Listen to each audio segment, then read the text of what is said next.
আসসালামু আলাইকুম everyone. Mafia গাল গল্পের তৃতীয় পার্ট। তো চলো বেশি কথা না কইয়া গল্প শুরু করা যাক। রেগে মেগে মোবাইলটা ছুঁড়ে মারলাম, তারপর বিছানা ছেড়ে উঠে গিয়ে টেবিলের উপর থাকা ল্যাপটপটা ওপেন করে অটো কোডিং দিয়ে ফেসবুকটা ফিরিয়ে আনলাম। এটা করতে পুরোপুরি 10 মিনিটও লাগেনি। আবার মাফিয়া গাল আমার সাথে টক্কর নিতে আসে, তারপর ফেসবুকটাকে সিকিউরিটি করে বের হয়ে আসলাম। কোনোদিন যদি মাফিয়া গালকে সামনে পাই, গাল দুটো লাল করে দিব সোজা। অ্যাকাউন্ট সিকিউরিটি করে আবারও শুয়ে পড়লাম। এবারে শোয়াতে কখন যে ঘুমিয়ে গেছি তা বলতে পারবো না। বিকালবেলায় শামীম ফোন দিয়ে ঘুম ভাঙাই। শামীম বলল, আকাশ চল আজকে কোথা থেকে ঘুরে আসি। আমি বললাম, বেটা ঘুম থেকে তুলে বলিস ঘুরতে যেতে, কত আরামেই ঘুমটাই না গিয়েছিলাম। শামীম বলল, এই রাখ তোর ঘুম, 10 মিনিটের মধ্যে তামান্না আবাসিকের সামনে আসবি। আমি বললাম, সারা গরু, ঘুমটাই মাটি করে দিয়েছিস পুরো। ওকে দাঁড়া আসছি। তারপর ফোন রেখে দিয়ে গায়ে শার্ট লাগিয়ে নিলাম, তারপর জায়গা মতো চলে গেলাম। সেখানে গিয়ে দেখি শামীম আগ থেকেই হাজির। শামীম বলল, বাহ মহারাজ এসেছেন। আমি বললাম, ধুর বেডা, শান্তির ঘুম শেষ করলি আমার। সুমন বলল, হ্যাঁ তোমার শান্তির ঘুমই খালি নষ্ট করে মানুষ। বেলা বাজে কয়টা আর তুমি পড়ে পড়ে ঘুমাও। আমি বললাম, গরু দামড়া পাঠা, বউ জুটবে না তোর। শামীম বলল, ওকে না জুটলে নাই, চল এখন ঘুরে আসি। আমি বললাম, ওকে চল। তারপর দুইজন মিলে ঘুরতে চলে গেলাম। অনেক রাত পর্যন্ত দুইজন মিলে ঘোরাঘুরি করেছি, রেস্টুরেন্টেও খেয়েছি। সমস্ত বিল শামীম দিয়েছে। রাত বাজে 10টা। ঘোরাঘুরি শেষ করে দুজন দুজনের বাসায় চলে আসলাম। বাসায় এসে হাত মুখ দিয়ে ফ্রেশ হয়ে শুয়ে পড়লাম। শরীর অনেক ক্লান্ত, তাই শুতেই ঘুমিয়ে গেছি। সকালবেলায় ঘুম থেকে উঠে রেডি হয়ে কলেজে চলে গেলাম। কলেজে গিয়ে দেখি গেটের মধ্যে রামিসা দাঁড়িয়ে আছে।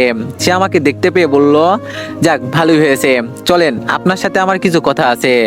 আমি বললাম, বাহ, আর সূর্য কোন দিক দিয়ে উঠেছে, আচ্ছা চলো। দুইজন এক পাশে চলে গেলাম। আমি বললাম, হ্যাঁ এবার বলো। রামিসা বলল, আমি আপনার সাথে বন্ধুত্ব করতে চাই। রামিসার কথা শুনে সত্যি মনে হচ্ছে সূর্য আজ উল্টো দিশা ধরে উঠেছে। এই কি হয়েছে বলো তো, তুমি আজ নিজ থেকে আমার সাথে ফ্রেন্ডশিপ করতে চাইছো, কারণ কি? তুমি তো পড়ার বিষয় ছাড়া কোনো কিছু নিয়ে কথা বলতে বারণ করছো। রামিসা বলল, দেখুন আসলে আমার জীবনে অনেক বড় একটা ধাক্কা খেয়েছি আমি, তাই কাউকেই বিশ্বাস করতে পারি না আমি। অনেক ভয় হয় আমার, কিন্তু আপনাকে আমার অনেক বিশ্বাস হয়, তাই আমি আপনার সাথে বন্ধুত্ব করতে চাই। আমি বললাম, কি নিয়ে ধাক্কা খেয়েছো? রামিসা বলল, তা না হয় পরে কোনো একদিন বলবো নি, এখন কি বন্ধুত্ব করবেন আমার সাথে? আমি বললাম, আচ্ছা। রামিসা বলল, আচ্ছা মানে কি ধরে নিব আমি বন্ধুত্ব করেছেন? আমি বললাম, হ্যাঁ। কিন্তু তাহলে তুমি আমায় আপনি বলতে পারবেন না, তুমি করে বলতে হবে। রামিসা বলল, ওকে আপনি বলবো না, তুমি করেই বলবো। রামিসার সাথে বন্ধুত্ব হয়ে কি যে খুশি লাগছে তা বলে বোঝাতে পারবো না, কারণ ভালোবাসার প্রথম ধাপ বন্ধুত্ব। রামিসার সাথে আমার সেটাই হয়েছে। এর মাঝে কয়েকটা দিন কেটে গেছে। ধীরে ধীরে দুজনের বন্ধুত্ব আরো গভীর হয়ে গেল। দুজন দুজনের অনেকটা ক্লোজে চলে এসেছি। সে আমার সাথে বন্ধুত্ব মতোই আচরণ করে, কিন্তু আমার আচরণে তাকে যে আমি ভালোবাসি সেটা তাকে বোঝানোর ট্রাই করি। তবে সবকিছুর ভিতরে মাফিয়া গাল আমার মন থেকে সরেনি। তাকে এখনো খোঁজ করে বেড়াচ্ছি আমি, কিন্তু কোনো খোঁজ এখনো পাইনি। তবে রামিসাকে আমার কিছুটা সন্দেহ হয়, কারণ তার হাতের কালো দাগটা মাফিয়া গালের সাথে মিল। কিন্তু তাকে কখনো আমি কিছু জিজ্ঞেস করিনি, কারণ সে যদি না হয় পরে আমাকে বিপদে পড়তে হবে। তবে যেই দিন সত্যি মাফিয়া গালের খোঁজ পাবো সেই দিন তাকে ধরবো। সেটা যদি রামিসাও হয় তাহলেও তাকে ধরবো। এভাবেই দিন কাটতে থাকে। একদিন সকালবেলা, মানে হচ্ছে সবচেয়ে বিশ্বস্ত বুকমেকার, যা পিএইচডি এবং সিরিয়া অ্যাপের অফিসিয়াল পার্টনার। আর আপনারা তো জানেন ফিফা ওয়ার্ল্ড কাপ শুরু হয়ে গিয়েছে, আর এটাই হতে পারে সবচেয়ে বড় সুযোগ আপনার প্রিয় দলকে সমর্থন করার। এই অ্যাপসে আপনি cricket, football, tennis live match দেখতে এবং তাদের স্কোর ভবিষ্যৎবাণী করে সহজেই অর্থ উপার্জন করতে পারবেন। সেই সাথে বিএমডব্লিউ গাড়ি, আইফোন, ল্যাপটপ এবং আরো অনেক নগদ পুরস্কার জেতারও সুযোগ রয়েছে। এই অ্যাপটিতে আপনি class crystal, under and over 21 ইত্যাদি গেম খেলে সহজেই আয় করতে পারবেন। আপনি বিকাশ, নগদ, রকেট, ব্যাংক, ক্রিপ্টো, পেপাল এবং অন্যান্য সহজ পদ্ধতির মাধ্যমে সহজেই আপনার জেতা টাকা তুলতে পারবেন। এখানে আপনি 24 ঘন্টা 7 দিন গ্রাহক সহায়তা পাবেন। তাই এখনই গুগলে অনেক সার্চ করে প্রথম ওয়েবসাইটে গিয়ে রেজিস্ট্রেশন করুন। আর হ্যাঁ, রেজিস্ট্রেশনের সময় আমার প্রোমো কোড VOTO7 ব্যবহার করে প্রথমবার ডিপোজিটে 20,000 টাকা পর্যন্ত পান। ঘুম থেকে উঠে কলেজে যাওয়ার জন্য ফ্রেশ হচ্ছি। ব্রাশ হাতে নিয়ে ওয়াশরুমে দাঁড়িয়ে দাঁড়িয়ে হেলান দিয়ে দাঁত ব্রাশ করছি। হঠাৎই ওয়াশরুমের আয়নায় কিছু একটা চোখ পড়লো। ভালো করে লক্ষ্য করে দেখলাম আমার পিছনে বড় বড় মাস্ক পরে কেউ একজন দাঁড়িয়ে আছে। মাস্ক আর চেহারার আকৃতি দেখে বুঝতে বাকি রইল না যে আমার পিছনে মাফিয়া গাল দাঁড়িয়ে আছে। আজ মাফিয়া গালের শেষ দিন, কিয়ামত ঘটিয়ে দিব মাফিয়া গালের। সাথে সাথে ঘাড় ঘুরিয়ে পিছনে তাকালাম, কিন্তু অবাক করার বিষয় পিছনে কাউকেই দেখতে পেলাম না। মিনিটের মধ্যেই মাফিয়া গাল যেন কোথাও হাওয়া হয়ে গেল। কিরে, গেল কোথায় সে? সারা ওয়াশরুম চোখ বুলিয়ে দেখতে লাগলাম, কিন্তু কোথাও মাফিয়া গালকে দেখতে পেলাম না। মিনিটের মধ্যেই কোথায় উধাও হয়ে গেল মাফিয়া গাল। মাথায় তো কিছুই খেলছে না, তার দেওয়ালের মাছ থেকে হাওয়া হয়ে যায় কি করে? মাফিয়া গাল কি সত্যি এখানে এসেছিল? না, আমি চোখে ধাঁধা দেখেছি। নিজেকে চিমটি খেয়ে দেখলাম, না সত্যিই তো এখানে কেউ নাই। তার মানে আমি চোখে ধাঁধা খেয়েছি। উফ আল্লাহ, এই মাফিয়া গালকে যে আমি কি করব তা আমি নিজেও জানি না। খালি সময়ের অপেক্ষায় আছি, সময়টা হোক একবার। তারপর তাড়াতাড়ি ফ্রেশ হয়ে বের হয়ে এলাম ওয়াশরুম থেকে। তারপর নাস্তা করে কলেজের উদ্দেশ্যে রওনা দিলাম। কলেজে পৌঁছে রামিসার সাথে ক্লাসে চলে গেলাম। শামিমাস কেন জানি কলেজে আসেনি। আমি আর রামিসা ক্লাস শেষ করে আড্ডা দিতে বসলাম একটা নির্জন জায়গায়। রামিসা বলল, আচ্ছা আকাশ, তোমায় একটা কথা বলি আমি। আমি বললাম, হ্যাঁ বলো। রামিসা বলল, আচ্ছা কোনোদিন যদি আমার সম্পর্কে এমন কোনো কিছু শোনো তুমি, যেটা তুমি কোনোদিনই আমার থেকে এক্সপেক্ট করনি, তখন কি করবে? আমি বললাম, মানে কি বুঝলাম না। রামিসা বলল, আরে তেমন কিছু না, এমনি বলো যে তখন তোমার রিয়াকশন কেমন হবে। আমি বললাম, অবাক করার কোনো কিছু শুনলে তো অবাকই হব, কিন্তু কি শুনবো সেটা তো বলো। রামিসা বলল, আরে বললাম তো তেমন কিছু না, এমনি মনে হলো কথাটা মনের মধ্যে, তাই জিজ্ঞেস করলাম। আমি বললাম, রামিসা তোমায় একটা কথা বলি, প্লিজ আমার থেকে কখনো কোনো কথা লুকিও না তুমি, কারণ তুমি জানো না যে তোমার জন্য আমার মনে কতটুকু জায়গা রয়েছে। রামিসা বলল, না লুকাবো না কোনো কথা। আমি বললাম, আচ্ছা রামিসা, আরেকটা কথা, আমি চাই তুমি আমার সাথে সারা জীবন থাকো। রামিসা বলল, সারা জীবন কি করে থাকবো? আজ না হয় একই সাথে পড়ি, দেখে এতটা মিল মহব্বত, কিন্তু একদিন না একদিন তো ছেড়ে যেতেই হবে। রামিসার কথা শুনে কলিজাটা মোচড় দিয়ে উঠলো। আমি যেন কথাটা শোনার জন্য প্রস্তুত ছিলাম না। না, যত যাই হোক, রামিসা আমায় ছেড়ে যেতে পারে না। আমি আমার জীবনের বিনিময় হলেও তাকে আটকে রাখবো আমার কাছে। খপ করে রামিসার হাত চেপে ধরলাম। রামিসা বলল, এ আকাশ, কি করছো কি? আমি বললাম, রামিসা না, তুমি আমায় ছেড়ে কখনো কোথাও যাবে না। আমি তোমায় কোথাও যেতে দিব না। যেই দিন তোমায় প্রথম দেখি সেই দিনই ভালোবেসে ফেলি তোমায়। প্লিজ তুমি আমায় ছেড়ে কোথাও যাবে না। রামিসা বলল, এই আকাশ, তোমার কি মাথাটা খারাপ হয়ে গেল নাকি? কি সব আবল তাবল বকতেছো? আমি বললাম, না আমার মাথা খারাপ হয়নি। Ramisa, I love you. আমি তোমায় সত্যি অনেক বেশি ভালোবাসি। রামিসা বলল, আকাশ, তোমার সত্যি মাথা খারাপ হয়ে গেছে। তুমি আমার ব্যাপারে কোনো কিছুই জানো না, তা না জেনেও পাগলামো করছো। যখন সবটা জানবে তখন তুমি আমার চেহারাও দেখতে চাইবে না। আমি বললাম, না আমি এত কিছু শুনতে চাই না, আমি ব্যাস তোমাকে চাই, আর কিছু দেখার সময় আমার নেই। রামিসা বলল, আকাশ, আমায় তুমি ক্ষমা করো, আমি তোমাকে ভালোবাসতে পারবো না। তবে হ্যাঁ, তোমার ব্যাপার নিয়ে ভেবে দেখবো। যদি মন থেকে কোনো সাড়া পাই তাহলে হ্যাঁ করবো তোমাকে, কিন্তু আমার মনে হয় না যে আমার মন হ্যাঁ করবে, কারণ আমার জীবনের অনেক বড় একটা মাকসাদ আছে। আমার ফোকাস শুধু সেটা নিয়েই। এর মধ্যে নতুন করে প্রেম ভালোবাসা জন্ম নিবে না কখনোই। রামিসা কি সব মাকসাদের কথা বলছে, কিন্তু আমার তো তাকে চাই, শুধুই তাকে চাই। না, আমি রামিসাকে নিজের করেই ছাড়বো, সেটা যে কোনো কিছুর বিনিময়ে হোক। দরকার হয় আমার পুরনো রূপ ধারণ করব, তাও আমি রামিসাকে নিজের করে ছাড়বো। রামিসা, তোমার যত সময় লাগে তুমি নাও, তাও প্লিজ আমার তোমাকে চাই। রামিসা বলল, আকাশ, আমি বললাম তো আমি ভেবে দেখবো, প্লিজ এমন পাগলামো করো না। আমি বললাম, আচ্ছা ঠিক আছে। রামিসা বলল, হ্যাঁ চলো এবার উঠা যাক, অনেকটা সময় হয়েছে, বাসায় যাওয়া দরকার। আমি বললাম, হ্যাঁ চলো। তারপর রামিসাকে বিদায় দিয়ে বাসায় চলে আসলাম। বাসায় এসে ফ্রেশ হয়ে খেয়ে নিয়ে নিত্যদিনের রুটিন ফলো করলাম। শুয়ে শুয়ে কিছুটা সময় ফেসবুকিং করব, তারপর ঘুমিয়ে পড়ব। আজকেও একটা অবাক করা কাণ্ড ঘটলো। ফেসবুকে ঢোকার সাথে সাথে আজকেও মাফিয়া গাল আমার ফেসবুক অ্যাকাউন্ট হ্যাক করার চেষ্টা করেছে, কিন্তু করতে পারিনি, কারণ আমি টাইট সিকিউরিটি করে রেখেছি। কারোর বাপের সাধ্য নাই যে আমার অ্যাকাউন্ট হ্যাক করবে। তৎক্ষণাৎ একটা মেইল আসলো মাফিয়া গাল নামক একটা ব্ল্যাক জিমেল থেকে। নিজেকে অনেক বড় কিছু ভাবিস তুই। আমিও দেখবো তুই কতদিন নিজেকে গুটিয়ে রাখতে পারিস। মেলটা দেখে চরম লেভেলের মেজাজ খারাপ হয়ে গেল। ইচ্ছে করছে মাফিয়া গালকে ধরে এনে কানের নিচে কয়েকটা লাগিয়ে দিই, কিন্তু তাকে পাবো কোথায়? তার কোনো ইনফরমেশনই তো আমার কাছে নেই। এই দিকে রাগের মাত্রা আরো দ্বিগুণ হয়ে গেল। দাঁড়া, আজ তোর 12টা বাজাচ্ছি, এমন গালি দিব তোকে তুই নিজে এসে আমার কাছে ধরা দিবি। মাফিয়া গালে সেই জিমেলটাতে ক্লিক করলাম। জিমেলটাতে ক্লিক করতেই সেটা উধাও হয়ে গেল। ইরোর দেখাচ্ছে জিমেলটাতে ক্লিক করার পর আমার বুঝতে বাকি নেই যে আমায় ব্ল্যাক জিমেল থেকে মেইল করেছে, যেটা মিনিট কয়েকের মধ্যে ইরোর হয়ে যায়। এটা দেখে আরো রাগ উঠে গেল। এবার আর নিজেকে কন্ট্রোল করে রাখতে পারলাম না। সাথে সাথে নিলয়কে ফোন দিলাম। নিলয় বলল, হ্যাঁ ভাই বলেন। আমি বললাম, কাল সকালের আগে মাফিয়া গালের ডিটেলস এনে দিবি আমায়। নিলয় বলল, ভাই এই কাজটা আমার দ্বারা হবে কিনা জানি না, তবে আমি আমার সবটা দিয়ে ট্রাই করব। আমি বললাম, আমি পারিনি এই শব্দটা শুনতে চাই না, আমার মাফিয়া গালের ডিটেলস চাই, ওর রক্ত চুষবো আমি। তারপর ফোন রেখে দিলাম। মাফিয়া গাল এবার পালিয়ে যাবি কোথায় সেটা আমিও দেখব। তারপর সারা শরীর ভরা রাগ নিয়ে ঘুমিয়ে পড়লাম। বিকালবেলায় ঘুম থেকে উঠে ফ্রেশ হয়ে কাকুর দোকানে চলে এলাম। কাকুর দোকানে বসে চা খাচ্ছি। তখনই পাশের কয়েকজন মানুষ বসে আলোচনা করছিল আজ মাফিয়া গাল নাকি আবার লাইভে এসেছিল। লাইভে এসে শহরের নাম করা পলিটিশিয়ান ওবায়দুলকে নেক্সট টার্গেট বলে ঘোষণা করেছে। শুধু তাই নয়, আজও নাকি সে আগুনকে একটা মেসেজ দিয়েছে, আগুন যদি অতি শীঘ্রই তার সাথে যোগাযোগ না করে তাহলে সে শহরের সব কয়টা দুর্নীতিবাজকে একে একে মেরে ফেলবে। লোকগুলোর মুখ থেকে এইসব শুনে মাথায় তো পুরো বাজ পড়ছে মতো অবস্থা।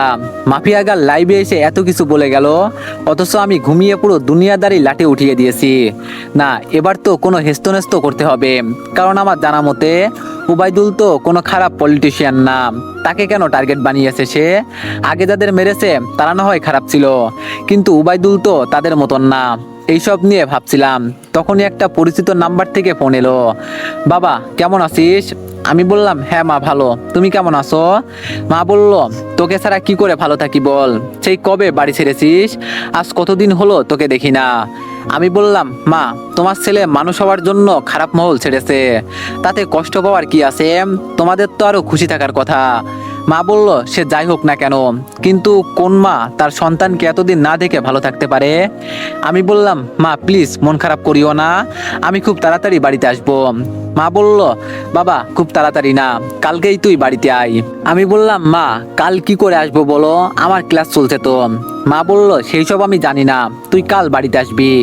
আমি বললাম, আম্মু প্লিজ এমন পাগলামো করো না, আমি বললাম তো আমি কয়েকদিনের মধ্যেই বাড়িতে আসবো, তখন তুমি তোমার ছেলেকে মন ভরে দেখে নিও। মা বলল, আচ্ছা ঠিক আছে যা, কিন্তু খুব তাড়াতাড়ি আসবি বলে দিলাম কিন্তু। আমি বললাম, হ্যাঁ মা খুব তাড়াতাড়ি আসবো, এবার রাখি কেমন? মা বলল, আচ্ছা। আম্মুর সাথে কথা বলে ফোন রেখে দিলাম। আজ কতদিন পর মায়ের সাথে কথা বললাম আল্লাহই ভালো জানে, সেই কবে বাড়ি ছেড়ে এসেছি, এখন অবধি বাড়ি যাইনি। মা আমায় দেখার জন্য কেমন উথাল পাতাল হয়ে আছে। না, কিছুদিনের মধ্যেই একবার বাড়ি যাব আমি, কিন্তু আমি যেই কারণে বাড়ি ছেড়ে এসেছি সেটা এখনো হয়নি। বাসার লোক সবাই জানে আমি নিজের জীবন গুছানোর জন্য বাড়ি ছেড়েছি, কিন্তু এর পিছনেও যে একটা রহস্য লুকিয়ে আছে সেটা কেউ জানে না। তবে হ্যাঁ, আমি সাকসেস হয়েই ছাড়বো। তারপর নিজের বাসায় চলে আসলাম। বাসায় এসে কিছুটা সময় বই নিয়ে ঘাটাঘাটি করে উঠে পড়লাম। কোনো কিছুতেই যেন মন বসছে না, কারণ কখন সকাল হবে আর কখন নিলয় আমাকে মাফিয়া গালের ডিটেলস দিবে, সেই চিন্তায় খালি মাথায় ঘোরাঘুরি করছিল। যাক, কোনো রকমে খেয়ে দিয়ে ঘুমিয়ে পড়লাম রাতে। সকাল হলেই মাফিয়া গালকে সেটা আমি জেনে যাব। সকালবেলায় ঘুম থেকে উঠে মোবাইলটা হাতে নিলাম। ফোন হাতে নিয়েই দেখলাম নিলয় আমায় কয়েকটা ছবি মেইল করেছে। তাড়াতাড়ি মেইলটা ওপেন করলাম। মেইল করা ছবিতে ক্লিক করতেই যা দেখলাম তাতে তো পুরো দুনিয়াদারি চক্কর খেতে লাগলো আমার, কারণ ছবির মানুষটা আমার খুব পরিচিত, যেই মুখটার মুখোমুখি কয়েক হাজার বার হয়েছি আমি নিজের চোখকেই বিশ্বাস করাতে পারছি না। যেই মেয়ে সেই মাফিয়া গাল, যাকে আমি চোখের সামনে কয়েক হাজার বার দেখেছি, যার সাথে আমার চরম লেভেলের উঠা বসা। সাথে সাথে নিলয়কে ফোন লাগালাম। নিলয় তুই শিওর তো যে এই মেয়ে মাফিয়া গাল? নিলয় বলল, ভাই আজ পর্যন্ত আমার দেওয়া কোনো তথ্য কোনোদিন ভুল হয়েছে? আমি বললাম, না হয়নি, কিন্তু এটা কি করে সম্ভব নিলয়? ঈশিতা কি করে এমনটা করতে পারে? ঈশিতা তো আমার কলেজ ফ্রেন্ড ফ্রেন্ড ছিল, যার সাথে দীর্ঘ কয়েক বছর কাটিয়েছি আমি। কলেজ লাইফ পুরোটাই তার সাথে কেটেছে আমার, কিন্তু সে পরবর্তীতে এমন ভয়ঙ্কর রূপ নিল কেন? আমার তো নিজের চোখকেই বিশ্বাস করতে অবাক লাগছে। না, হয়তো কোনো ভুল হচ্ছে নিলয় তোর। নিলয় বলল, ভাই আমি 100% সিওরিটি দিয়ে বলতে পারবো এই মেয়েই মাফিয়া গার্ল, আর আমি পুরোপুরি শিওর হয়ে আপনাকে বলেছি। আমি বললাম, ঈশিতা এমন করতে পারে? এটা শুনে মাথাটা পুরো গোলকধাঁধার মতো ঘুরপাক খাচ্ছে। নিলয় বলল, ভাই আপনার হয়তো বিশ্বাস হচ্ছে না, কারণ সে আপনার সাথে দীর্ঘ কয়েক বছর কাটিয়েছে, কিন্তু সত্যি এটাই যে সে মাফিয়া গার্ল।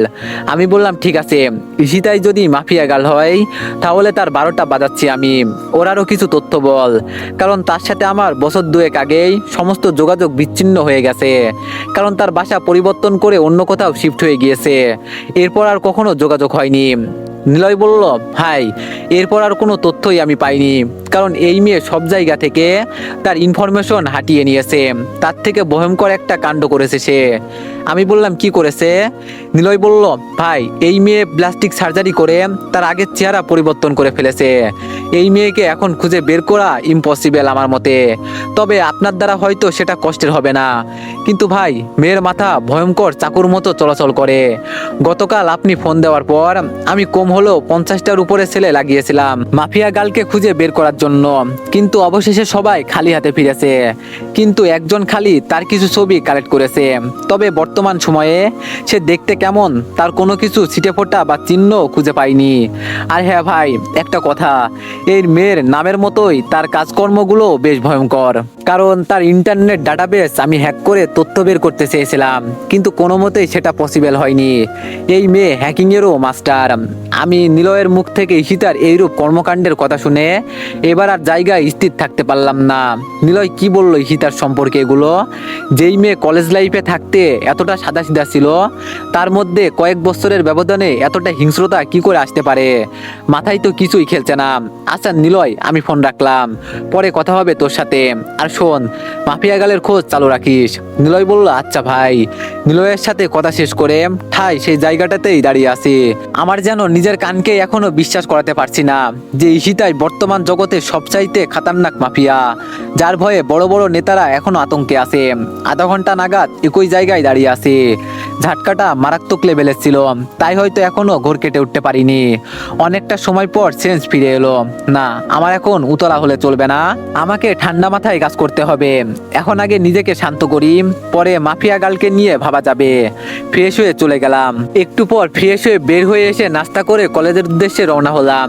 আজও শামীম কলেজে আসেনি। হারামিটার কি যে হলো কে জানে। মাফিয়া গালের টেনশনে শামীমকে আর ফোন দেওয়া হয়নি।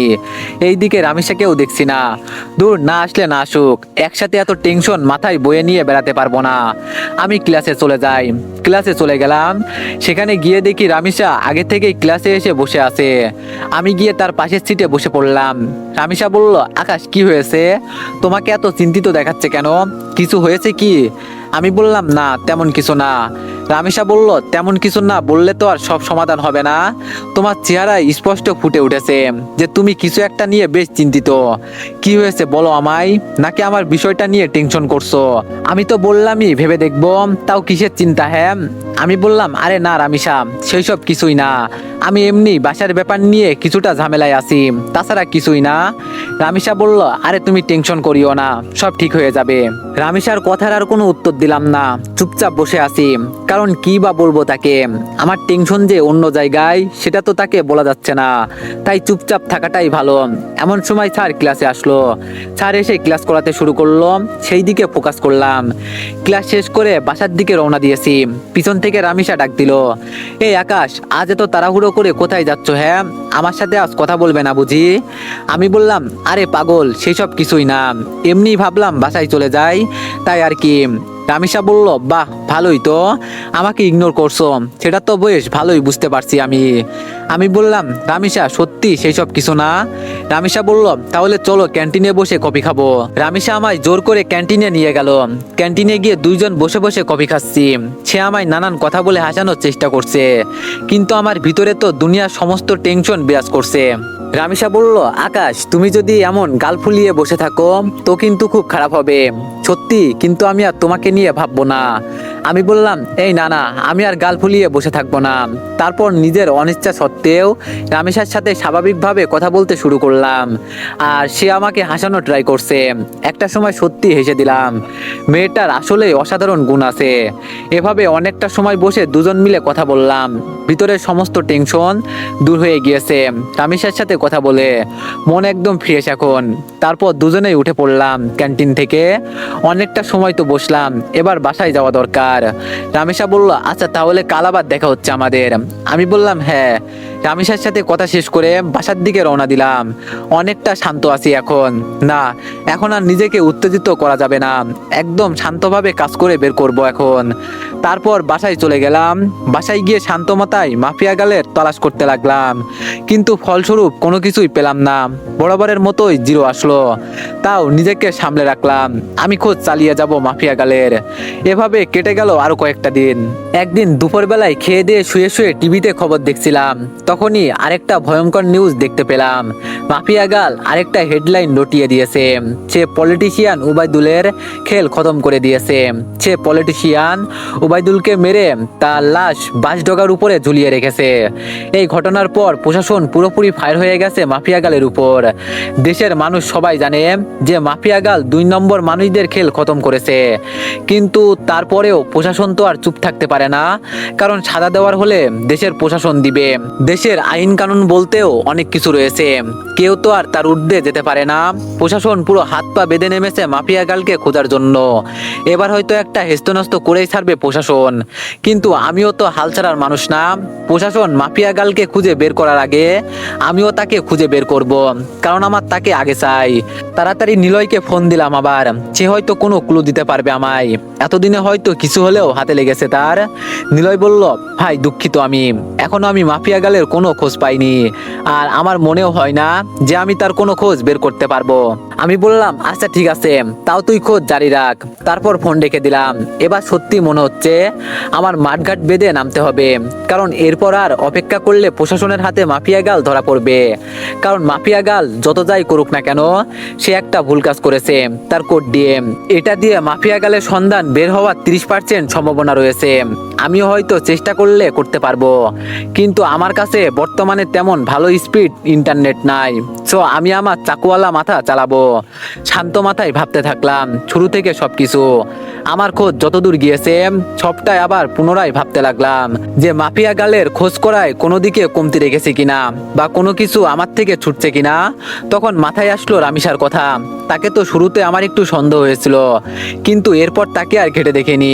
না, এবার রামিসাকে নিয়ে রিসার্চ করব, কিন্তু কোথা থেকে শুরু করব ভেবে পাচ্ছি না।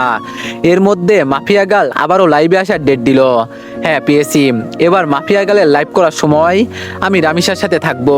সে যদি মাফিয়া গাল হয় তাহলে তো তখন সে লাইভ করতে পারবে না, বা আমার সাথে সেই সময় থাকবে, বাহানা দেখাবে। তখন সেটা দেখেই যা বোঝার বুঝে নিব। পরের দিন মাফিয়া গাল আগের টাইমের নাই 3টায় লাইভে আসবে বলেছে। এইদিকে আমি রামিসাকে ফোন দিয়ে বলছি সে যেন আগামীকাল দুপুর 3টায় আমার সাথে দেখা করে। একটা জরুরি কাজ আছে তার সাথে আমার, তাকে বিশেষ কিছু বলার আছে আমার। সে সরাসরি না করে দেয়। রামিসা বলল, না, কাল দুপুর 3টায় আমার একটা বিশেষ কাজ আছে, তখন তোমার সাথে কোনোভাবেই আমি দেখা করতে পারবো না। রামিসার কথা শুনে খটকা লাগলো মনের ভিতর। তার মানে কি আমার ধারণাই ঠিক? রামিসাই সেই ক্রিমিনাল যাকে পুরো দেশের প্রশাসন মিলে বাতি লাগিয়ে খুঁজছে। ও মাই গড, মাফিয়া গাল এতদিন আমার চোখের সামনে ছদ্মবেশ নিয়ে ঘুরছে, অথচ আমি তাকে চিনতেই পারিনি।